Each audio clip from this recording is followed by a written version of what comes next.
வணக்கம் மக்களே, இது உங்கள் பாடறிவோம் படிப்பறிவோம் போட்டி பாடல்கள் வரிசையில் இந்த வாரம் நாம் பார்க்கவிருப்பது டிஸ்கோ. 80களில் மிக பிரபலமான அந்த ஒரு ஜானர் அப்படின்னு சொல்லுவாங்க. அந்த டிஸ்கோவில் அமைந்த ஒரு சூப்பர் டூப்பர் ஹிட் சாங் நான் பார்க்க போறோம். தங்கமகன் திரைப்படத்தில் இருந்து வந்த வா வா பக்கம் வர வெக்கமா அப்படிங்கிற ஒரு super duper hit song.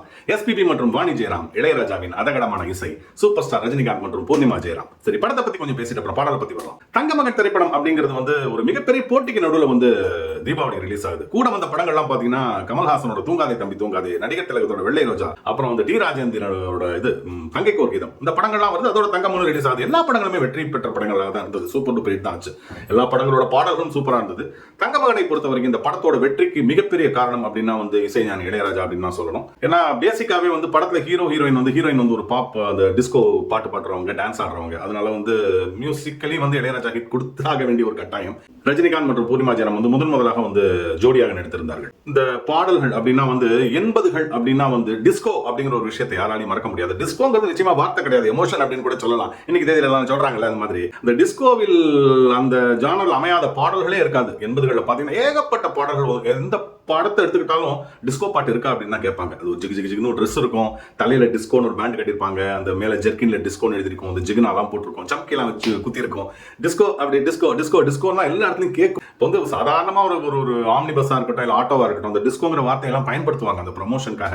Even salon கடையிலாம் கூட பார்பர் என்ன சொல்லுவார்னா, சார் டிஸ்கோ கட்டிங் இருக்கு வாங்க அப்படிம்பாங்க. ஸ்டெப் கட்டிங்லாம் விட்டுருவாங்க, டிஸ்கோ கட்டிங் அப்படிம்பாங்க. அந்த மாதிரிலாம் அந்த டிஸ்கோங்கிற வார்த்தை வந்து பிரபலமாச்சு. இந்த டிஸ்கோ எல்லாமே, இந்த பாடல்கள் எல்லாமே வந்து சூப்பர் டூப்பர் ஹிட். எல்லாம் அந்த ஃபாஸ்ட் பீட் சாங்ஸாக தான் இருக்கும், இந்த வெஸ்டர்ன் இன்ஸ்ட்ருமெண்ட்ஸ் தான் இருக்கும். அது அந்த காலத்தில் வந்து ரொம்ப பிரபலமாச்சு. அதுக்கப்புறம் வந்து ரேப் இதெல்லாம் வந்தது, பிரேக் இதெல்லாம் வந்தது. பட் டிஸ்கோ அப்படிங்கிறது என்றைக்கும் இந்த 80களில் மறக்க முடியாத ஒரு விஷயமாக இருந்தது அப்படின்னு சொல்லி. இந்த படத்தை பொறுத்த வரைக்கும் டிஸ்கோ பேஸ்ல ஒரு 2 பாட்டு கொடுத்திருந்தாரு இளையராஜா. அதாவது வாவா பக்கம் வா ஒன்று, அதுக்கப்புறம் பூ மாலை அப்படின்னு இன்னொரு பாட்டு, அதுவும் ஒரு போட்டி பாடல் தான். அதுக்கப்புறம் வந்து ராத்திரியில் பூத்திருக்கும் ஒரு அழகான மெலடி இருக்கும், அடுக்கு மல்லி அப்படிங்கிற ஒரு ஹாண்டிங் சாங் ஒன்று, அப்புறம் மச்சான பாரடி அப்படிங்கிற ஒரு ஃபோக் பேஸ்ட் சாங், எல்லாமே வெரைட்டியா கொடுத்திருந்தாரு இசைஞானி இளையராஜா.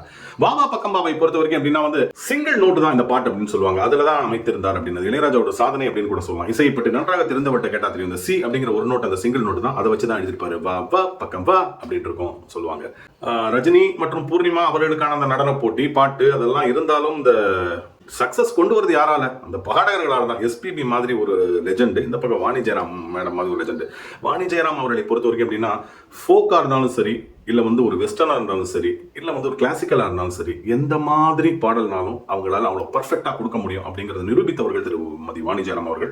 எஸ்பிபி அவர்களை பத்தி நிறைய பேசிட்டோம், சொல்லவே வேண்டாம், மனுஷன் புகுந்து விளையாடுவார். அதுவும் வந்து முதல்ல அவங்க பாடினதுக்கு அப்புறம் எஸ்பிபி பாடுறப்பெல்லாம் வந்து அப்படியே நிச்சயமா ஒரு சண்டை போட்டுக்கிட்டு அப்படி அப்படியே வாழ்வது எதற்கு வையகத்தின் சுகங்களை வாழ்க்கையில் பெறப்பாந்தே அப்படி நாபி கமலத்துல இருந்து அப்படி வீசுவார் அப்படி மனுஷன். அந்த மாதிரி ஒரு போட்டி அப்படின்னா அப்படிதான் இருக்கணும் அப்படின்னு சொல்லிட்டு ஒரு அற்புதமாக கொடுத்திருந்தாங்க. வாணி ஜெயராமும் சரி, இல்லை எஸ்பிபியும் சரி, அவ்வளவு அழகாகவும் தங்களுடைய என்ன சொல்றது ஒரு அவுட் பர்ஸ்ட்னே சொல்லலாம், அந்த குரல் வாயிலாக தங்களுடைய ஆக்ரோஷத்தின் உச்சத்தை காண்பித்திருந்தார்கள் அப்படின்னே சொல்லணும். இந்த பாடலை பொறுத்தவரைக்கும் இப்படித்தான் இருக்கணும் போட்டி பாடல், அதுவும் வந்து டிஸ்கோ ரேஞ்சில் வரப்போ அப்படிங்கிற இதுல வந்து இசைஞானியோட ஒரு மிகப்பெரிய ஒரு சாதனை அப்படின்னே சொல்லலாம். அந்த பாடலை பொறுத்த வரைக்கும் எல்லாரும் வந்து அதாவது இந்த ஆர்கெஸ்ட்ரால அந்த பாட்டு வந்து நிறைய வாசிப்பாங்க, இந்த பாடுவாங்க. இந்த பாட்டெல்லாம் வந்து ஏன்னா ஜனங்கள் அப்படியே துள்ளும், அப்படியே ஒரு ஸ்லோ சாங் வாசிச்சதுக்கு இந்த பாட்டை போட்டு விடுவாங்க, பாடுவாங்க ஆர்கெஸ்ட்ரால. அப்படியே ஜனங்கள் அப்படியே துள்ளுவாங்க. ரஜினி ரசிகர்களுக்கும் சரி, எல்லாருக்கும் சரி, தங்கமகன் வந்து ஒரு மிகப்பெரிய ட்ரீட்டாக அமைந்தது இசைஞானியால் அப்படின்னு சொல்ல முடியும். வா வா பக்கம் வர வெக்கமா அப்படிங்கிறது பாடலை பொறுத்த வரைக்கும் அதே மாதிரி இந்த பாடலை அழகா கத்து தராங்க. பாடறிவோம் படிப்பறிவோம்ல